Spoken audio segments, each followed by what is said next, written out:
Hello guys, welcome back to the channel.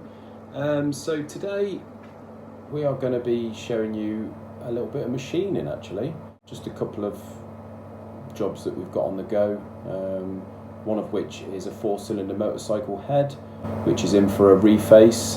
It's got a couple of marks on one of the, I think it's sort of number one part. It's got a couple of marks running very close to the gasket line, so we're going to give that a face. I'm going to show you how we do that on the machine that we use, or one of the machines that we use, and also I'm going to show you a little bit of turning on our lathe.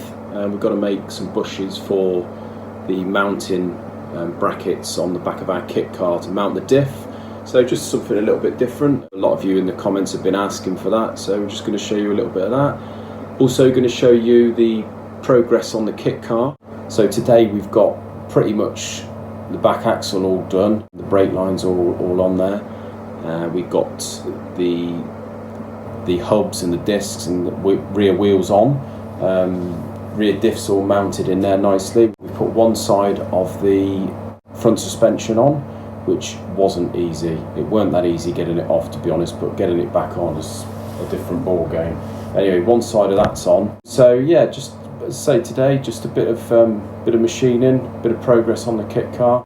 So guys, these are the bushes that go on the side of the diff to the mounting. So what we've got is a 14mm hole up the middle with a little bit of clearance for the 14mm bolt, and it's a 14mm width. So these 4 bushes will go, as I say, in between the mounting on the chassis and the diff. Which you can see before we've got a group of washers making up the 14mm, which no good really. They're soft washers and they sort of slid about, and eventually they sort of come loose, and the diff had a little bit of play moving up and down, and it sort of adds to the knocking. I mean, the knocking on these bike engine cars is pretty dramatic anyway, so anything we can do to eliminate some of the noises and the rattles and the knocking, then ideal. But yeah, so I've just got to knock 4 of these up and get the diff mounted up and tightened up.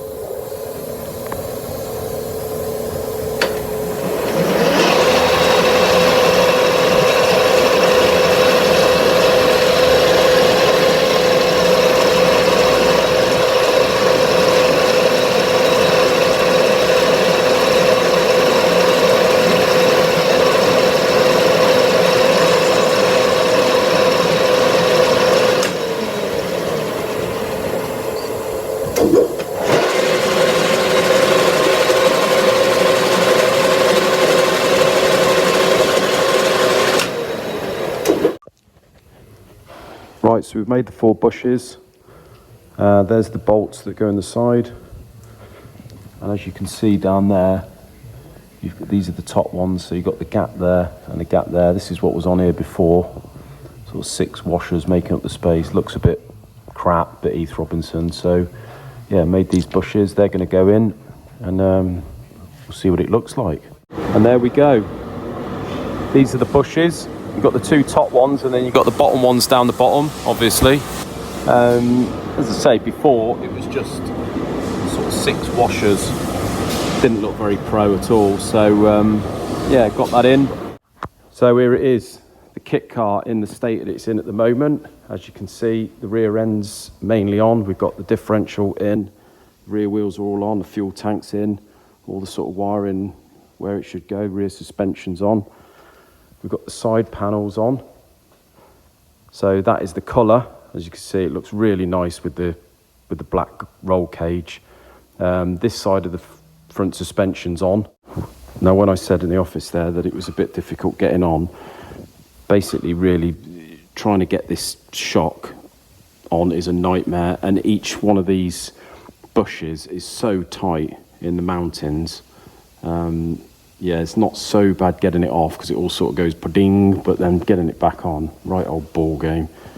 Now this side, Carlos has managed to get this off. As you see, lots of swarf on the floor there. My mistake, basically, the suspension was mounted at the top here with the bolt in here, and I've very rapidly got the side panel on and got all this riveted up here. And then we found out we couldn't get the bolt out because we needed to put the spacers either side. So yeah, clever me. He's had to drill all the rivets out again. Not a big deal, but yeah, bit of a ball ache. So that's going to go on tomorrow. Then we're going to have the front wheels on. We've got to get the thing rolling tomorrow because it's going to have the wiring done. So I showed you the other day the top pod all done with the dash and that in there. So this is going to be wired up tomorrow. Going to have all this wiring redone. So as I say, as soon as it's back from wiring, we should have we've only got the bonnet. There's a little bit more. We're going to do some carbon fibre on the sort of engine bay side of the top pod. And then we've got the nose cone, which I think is the most difficult bit. On the rear arches are going to be the sort of textured satin carbon finish. But yeah, really looking forward to that. So what we've got here is a motorcycle cylinder head off an old air-cooled 4-cylinder. And all we're doing is just refacing the top. There's a couple of little marks, as you can see here.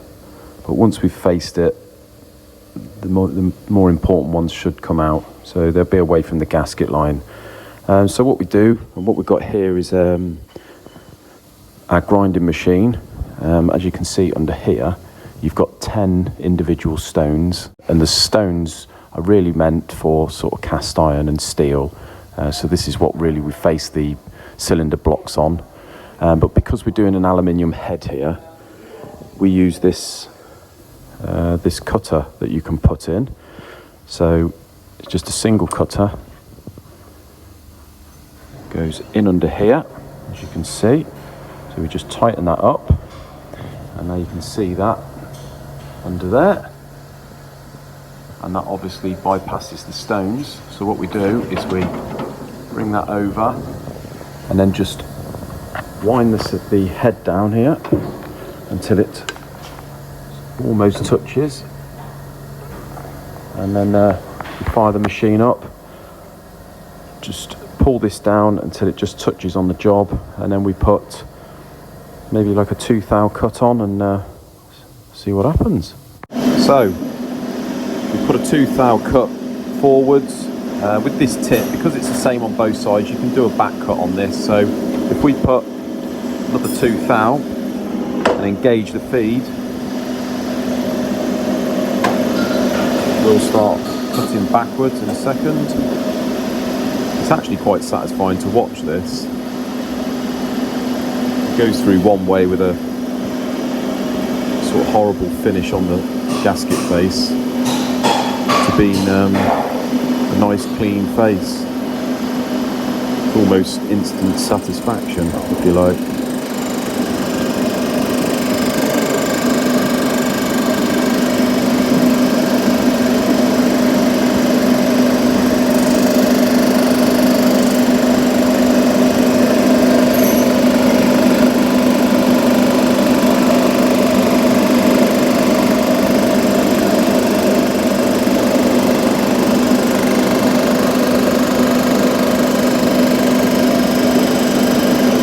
Right down on this end here, there was a bit of a suspect bit where you can see that the head had slightly warped, and potential gasket failure, if not failure of the gasket before. Don't really know the history of this head, but as you can see, that's all cleaned up now.